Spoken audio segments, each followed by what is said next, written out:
Just like that. Welcome to the stream, everybody. We had a big announcement today. EVO went out and put out a post talking about their future. And I thought, you know what? Why don't, instead of reading it off stream, I'll just react to it live and then I'll give my thoughts. I have a lot of thoughts on EVO, on Nintendo. Arguably two of my most hated entities, actually. But I'm interested in seeing what they're talking about. I want to know.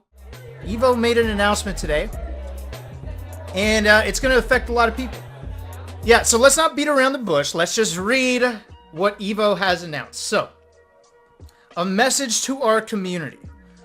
EVO would not be possible without the collective passion and collaboration of the fighting game community. That's us. That's Smash 2, right? And we're deeply grateful for your dedication over the past 25 years. Holy shit. EVO's been around just 2 years less than I've been born. We know last year was challenging due to the pandemic and the circumstances surrounding the cancellation of EVO Online, involving a former team member, Wizard, who has been completely separated from our company. Good. We want to reaffirm that harassment or abuse of any kind has no place within EVO or any of our future events. And we're taking every precaution to make sure members of our community will always be treated with the respect, dignity, and decency you deserve. In order to deliver on the trust you have all put in EVO, we realize that we need an experienced, strategic partner who truly respects the spirit of the FGC. Uh-oh. This is why we're excited to announce that EVO has become a part of the Smash World Tour joint partnership of Sony Interactive Entertainment and RTS. The new partnership is committed to bringing amazing tournaments and competitive gaming experiences back to you this year and beyond. We're thrilled to work with the teams at PlayStation and RTS to bring you EVO 2021 online. More information on the event will follow. From the bottom of our hearts, thank you for your continued support, Tony and Tom Cannon. Okay, so the first question is, what's going to happen with Nintendo games? Right? I mean, we're all Smashers. That's probably the first thing we're wondering. So let's see what PlayStation's statement looks like. I'll just read it out to you. In 1996, a fledgling fighting game tournament sparked a cultural phenomenon that drew international following through its inspiring exhibitions of skill and fun. We're thrilled to announce the next chapter in the story of PlayStation and EVO, the world's largest and longest running fighting game tournament. Sony Interactive Entertainment has teamed up with RTS, I still don't know who RTS is, to acquire EVO through a joint venture partnership. With expertise spanning esports event management, brand and developer consulting, and gaming talent management. Oh, maybe now, with this professional esports management involvement, we won't have to fight them about using paper brackets all the way up until fucking 2015 or 16. And then at a certain point, they were still using challenge. My God. And then they still didn't have a seeding system. And they never gave a fuck because they were the only game in town. They got away with bullshit seeding, bullshit bracket running, bullshit schedules, bullshit formats, bullshit prizing because they were the only game in town.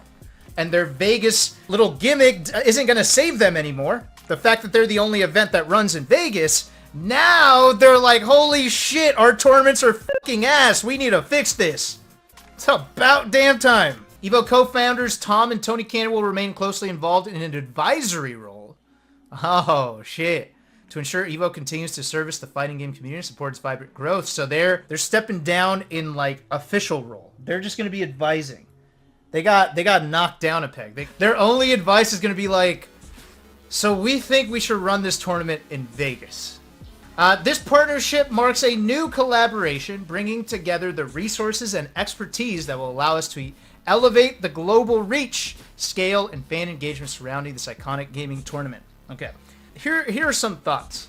Okay, it sounds like, one, it's a good thing because you're going to have some experienced people kind of elevating this event that has been like too grassroots for too long, where they just haven't really fixed a lot of issues, and then because they're the only game in town, they don't really give a fuck, right? However, there is the other problem, where a grassroots event such as EVO, can get too corporate. Right? That definitely happens. And I could see a world where a lot of things that used to fly at grassroots events are just not going to be a thing, right? All right, what else does this mean? Let's keep reading. EVO Online kicks off this August. EVO is returning this year as EVO Online, a fully online competition taking place August 6th through 8th and 13th through 15th. Entry will be free. Oh, and players in North America, Europe, Asia, Latin America will be able to compete in Bandai Namco's Tekken 7, Street Fighter 5, Mortal Kombat 11, and Guilty Gear Strive. Okay.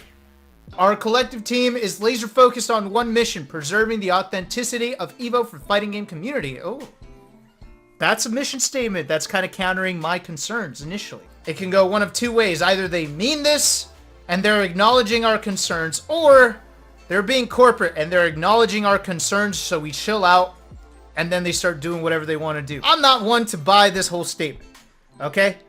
When I see what happens to companies when they get taken over, like even like Activision taking over Blizzard, everything changes. When big money comes in, everything fucking changes. Is EVO gonna be the exception? I highly, highly doubt it. For PlayStation, today's announcement marks an exciting step in our journey to foster the growth of the fighting game community and esports and support competitive gamers widely on our consoles.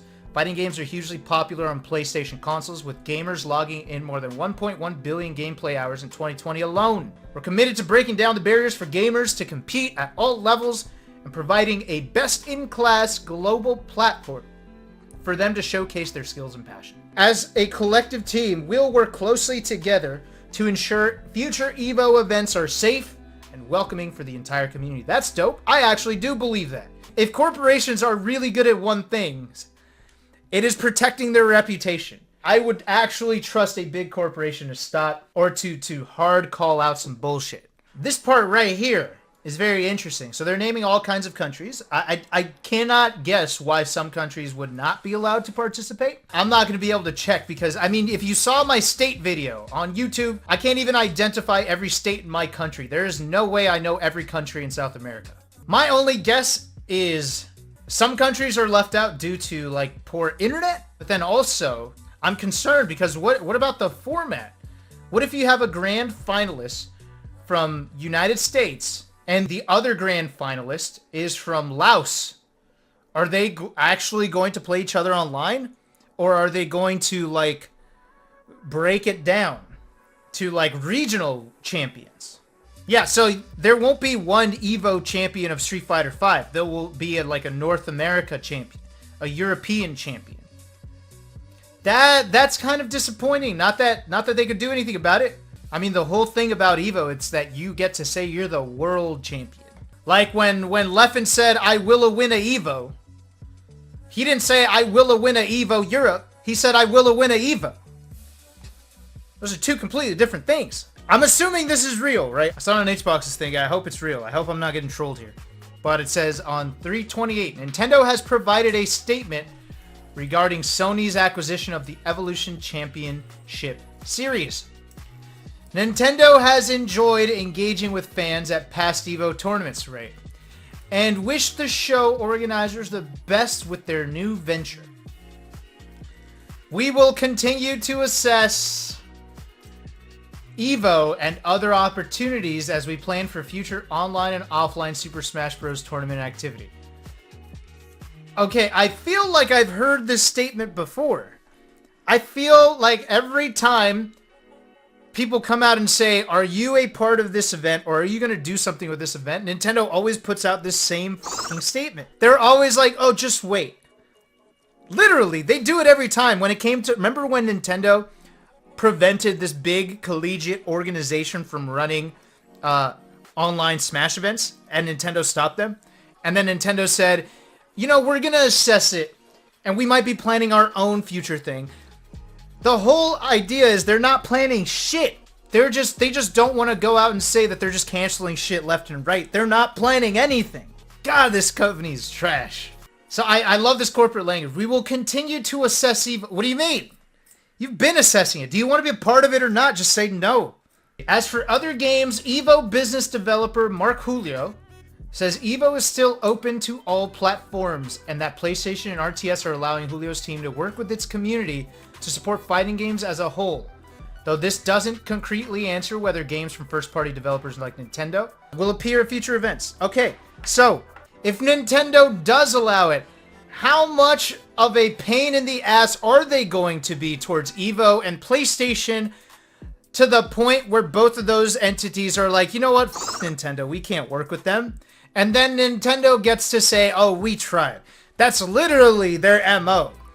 They pretend they're working with you, but they're making it next to impossible, having the most ridiculous demands, to the point where the companies themselves are like, you know what, we can't work with Nintendo. I would bet hard money on it. Okay, at the very least, at this EVO, Nintendo's not going to be on there. Not just because Nintendo's kind of impossible to work with, but it'll also be because Nintendo's online is complete dog shit.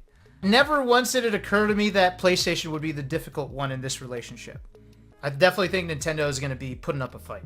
So what does this mean for the future, for Smash? Now, to me, so assuming that I'm correct, and that Nintendo is going to make it next to impossible for their games to show up, this should just say everything, right? We will continue to assess EVO. Okay. Assess EVO. And other opportunities as we plan. Oh, shut the f***. You're not planning shit. What has been their only online plan thus far? F***ing free-for-alls with items on their shitty Wi-Fi. What has been their offline plans for Smash Bros. Tournament activities? Oh, I know. Exploiting grassroots tournaments to allow them to exist, taking up their floor space to advertise their new games to the established fan base of Smash, all without providing a dime to the tournament organizers. Just pure exploitation. The biggest fighting game is Smash Bros. Ultimate right now. And it's going to be weird to have a world fighting game event, the event of the year, not have the biggest fighting game. So then what does that do for either the clout of Smash or the clout of EVO? Do either get diminished by this separation? I think so.